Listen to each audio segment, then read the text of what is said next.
انسان کی موت کے بعد اس کے ساتھ کیا ہوتا ہے؟ اس کی روح آخر کہاں چلی جاتی ہے؟ یہ ایک ایسا سوال ہے جس کا جواب آج تک کسی مردے نے دنیا میں آ کر کسی انسان کو نہیں دیا، مگر انسان ہمیشہ اس کا جواب جاننے کے لیے بے قرار رہتا ہے،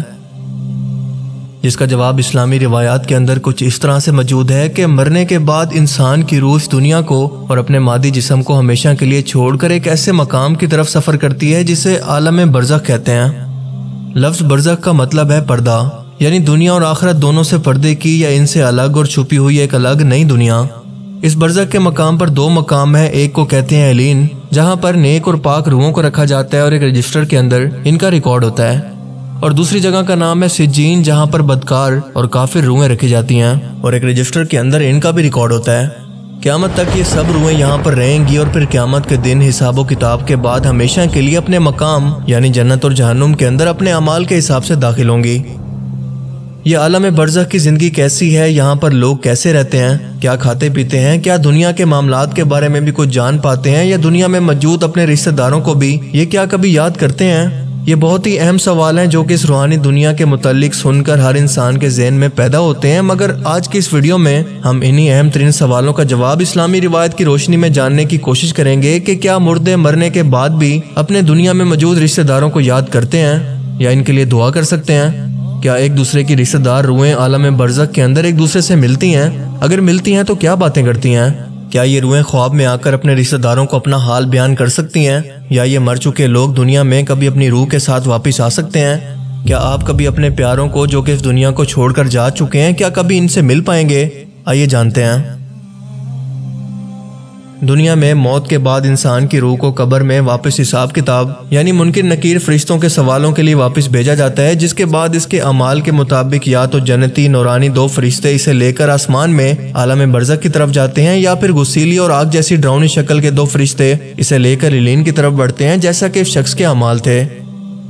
برزخ میں کیونکہ سجین بری اور بدکار روحوں کا ٹھکانہ ہے، اسی لیے وہاں پر پہنچتے ساتھ ہی قیامت کے حساب کتاب سے پہلے ان بدکار روحوں پر عذاب شروع ہو جاتا ہے۔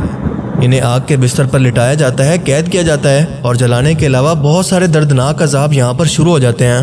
اس کے ساتھ ساتھ اس جہنمی روح کو ایک کھڑکی سے اپنا جہنمی مقام جہاں پر اس نے ہمیشہ رہنا ہے وہ بھی دکھایا جاتا ہے کہ تم یہاں پر ہمیشہ رہنے والی ہو، جبکہ علین میں موجود نیک روحوں پر کوئی پابندی نہیں ہوتی، وہ بالکل ایک باغ کی طرح خوبصورت جنت جیسی جگہ پر ایک دوسرے کے ساتھ موجود ہوتی ہیں، ایک دوسرے سے ملتی ہیں۔ اگر ان کا کوئی رشتہ دار دنیا کے اندر مر کر علین کے اندر نہیں پہنچتا تو یہ ایک دوسرے کو پہچان کر آپس میں خوش ہو کر ملتی ہیں، مگر شرط یہ ہے کہ ایک دوسرے کی رشتہ دار روحیں مر کر علین میں ہی پہنچی ہوں، نہ کہ سجین میں۔ یہ نیک روحیں ایک دوسرے کو پہچان کر آپس میں خوش ہو کر ملتی ہیں، باتیں کرتی ہیں اور دنیا کے واقعات کو یاد کرتی ہیں جو وقت انہوں نے دنیا میں گزارا، اور ابھی آنے والی روح سے اپنے رشتہ داروں کی خبر بھی لیتی ہیں کہ میرا فلاں رشتہ دار، میرا بیٹا، میری ماں، میرا باپ، میری بہن، میری بیٹی یا دنیا کے اندر موجود میرا کوئی بھی رشتہ دار کس حال میں ہے، کیا وہ زندہ ہے؟ اگر یہ ابھی آنے والی روح یہ کہے کہ تمہارا باپ، بیٹا، بہن یا بیٹی تو کئی سالوں سے مر چکی ہے، مگر یہ لوگ یہاں پر علین کے اندر نہیں پہنچے، تو یہ نیک روح سمجھ جاتی ہے کہ یقیناً ان کو سجین کے اندر بھیجا گیا ہوگا۔ یعنی اگر آپ کے ماں باپ یا کوئی بھی اور قریبی رشتہ دار فوت ہو چکا ہے تو آپ کے دنیا کے اعمال آپ کے اس رشتہ دار کو بتائے جاتے ہیں، مگر اس وقت تک کہ جب تک اس بتانے والے شخص کو خود دنیا میں موت آ گئی، یعنی اپنی موت سے پہلے جو کچھ بھی اس نئی آنے والی روح نے دنیا کے اندر آپ کے رشتہ داروں کے بارے میں دیکھا ہے وہ یہاں پر آ کر دنیا کے حالات بیان کرتی ہے۔ اس سے ایک بات اور بھی واضح ہو جاتی ہے کہ نہ تو روحوں کو غیب کا علم ہوتا ہے اور نہ ہی دنیا داری کے معاملات کا کہ وہاں کیا چل رہا ہے، الا ماشاءاللہ، کیونکہ مرنے کے بعد ہمیشہ کے لیے ان کا تعلق اب دنیا سے ختم ہو چکا ہے، جو کہ اللہ تعالیٰ کا قانون ہے۔ موت کے بعد کا یہ تمام سفر اور اپنے رشتہ داروں سے ملنے کا یہ تمام احوال سنن نسائی حدیث شریف 1834 کے اندر بیان ہے۔ اب اکثر ہم دیکھتے ہیں کہ کئی بار ہمارے مردہ رشتہ دار ہمارے خوابوں میں آ کر اپنے حال یا کسی اور چیز کی خبر دیتے ہیں، جو کہ کئی اسلامی واقعات سے بھی ثابت ہے۔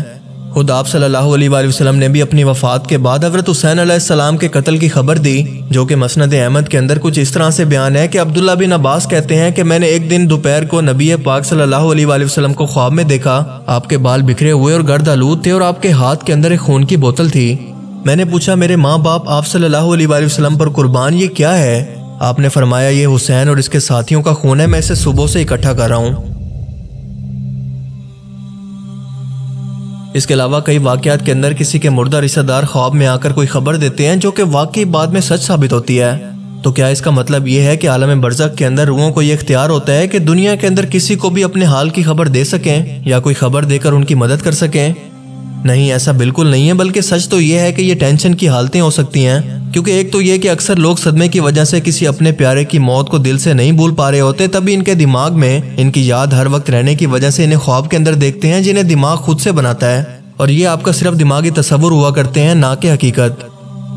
دوسری حالت میں شیطان آپ کے رشتہ داروں کی شکل میں آ کر آپ کو گمراہ کرنے کی کوشش کر سکتا ہے، کیونکہ اللہ نے اسے یہ اختیار دیا ہے کہ وہ نبی پاک صلی اللہ علیہ وآلہ وسلم کے چہرہ مبارک کو چھوڑ کر دنیا کے کسی بھی انسان کی شکل میں آپ کے خواب کے اندر آ سکتا ہے۔ اور تیسری صورت وہ ہوتی ہے جب اللہ اپنی مرضی سے آپ کو کوئی خبر دینا چاہے۔ یہ اس روحوں کے بس میں بھی نہیں ہوتا، بس وہ اتنا ہی بتا سکتی ہیں جتنا انہیں اختیار دیا گیا، نہ اس سے کم نہ زیادہ۔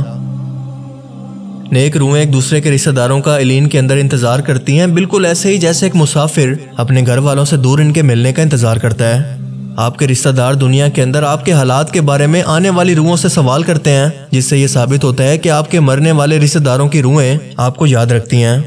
ان روحوں کو دنیا کی سبھی باتیں اور سبھی رشتہ دار یاد ہوتے ہیں، تبھی تو وہ اس بارے میں سوال کرتی ہیں۔ یہاں پر نیک لوگوں کے علاوہ انبیاء، ولی اللہ اور شہیدوں کی روحیں بھی ایک دوسرے سے مل کر باتیں کرتی ہیں۔ حضرت عائشہ رضی اللہ تعالیٰ عنہ سے روایت ہے کہ نبی پاک صلی اللہ علیہ وآلہ وسلم کے وصال کے وقت آپ نے سورہ النساء آیت 69 کی تلاوت فرمائی، جس کا ترجمہ یہ ہے کہ جو لوگ خدا اور اس کے رسول کی اطاعت کرتے ہیں وہ قیامت کے دن ان لوگوں کے ساتھ ہوں گے جن پر اللہ نے بڑا فضل کیا، یعنی انبیاء، صدیق، شہید اور نیک لوگ، اور ان لوگوں کی رفاقت بہت ہی خوب ہے۔ آپ سوچ سکتے ہیں کہ دنیا کے اندر رہتے ہوئے آپ صلی اللہ علیہ وآلہ وسلم اپنی والدہ سے، اپنے والد سے، اپنی بیوی خدیجہ سے اور اپنے چچا حضرت حمزہ سے ملنے کے لیے کس قدر بے چین ہوں گے۔ آپ کے جانثار صحابہ بھی موت کے بعد آپ صلی اللہ علیہ وآلہ وسلم سے ملنے کے لیے کتنا بے چین ہوں گے۔ آپ صلی اللہ علیہ وآلہ وسلم نے اپنی وفات سے پہلے اپنی بیٹی حضرت فاطمہ کو بتایا تھا کہ میری وفات کے بعد سب سے پہلے تم مجھ سے ملاقات کرو گی، اور ایسا ہی ہوا، اور پورے 4 یا 6 مہینے کے بعد آپ صلی اللہ علیہ وآلہ وسلم کے گھر والوں میں سب سے پہلے حضرت فاطمہ رضی اللہ تعالیٰ عنہ کا انتقال ہوا۔ عالم برزخ میں نیک روحوں کو آپ کا یا ان کا خود کا صدقہ جاریہ، مثلا نیک اولاد یا کسی مال کو ایسی جگہ پر خرچ کرنا جو کہ پوری انسانیت کا بھلا کر رہا ہو، اور ساتھ ساتھ اصحال ثواب، ہدیہ اور تحفہ کی صورت میں ان تک پہنچایا جاتا ہے، مگر اس کی صورت کیا ہوتی ہے، انہیں اس کا کیا فائدہ ہوتا ہے، یہ ہمیں معلوم نہیں۔ بس یہ پتہ ہے کہ بھیجنے والے کا نام اس روح کو بتایا جاتا ہے کہ کس نے اسے بھیجا اور کس صورت میں، جس کے بعد اس روح کو کیا نعمت ملتی ہے اور اس کے درجے کیسے بلند ہوتے ہیں، ہمیں اس بارے میں کچھ نہیں پتا۔ اللہ تعالیٰ سے دعا ہے کہ وہ ہمیں بھی ایسے ہی نیک لوگوں میں شامل فرمائے، ایسے لوگوں میں جن سے اللہ اور اس کا رسول راضی ہوئے، اور ہمیں بھی اپنے پیارے نبی صلی اللہ علیہ وآلہ وسلم کی زیارت اور ملاقات نصیب کرے اور جہنم کے عذاب سے بچائے۔ اللہ تعالیٰ ہمیں سمجھنے کی اور نیک عمل کرنے کی توفیق عطا فرمائے، آمین۔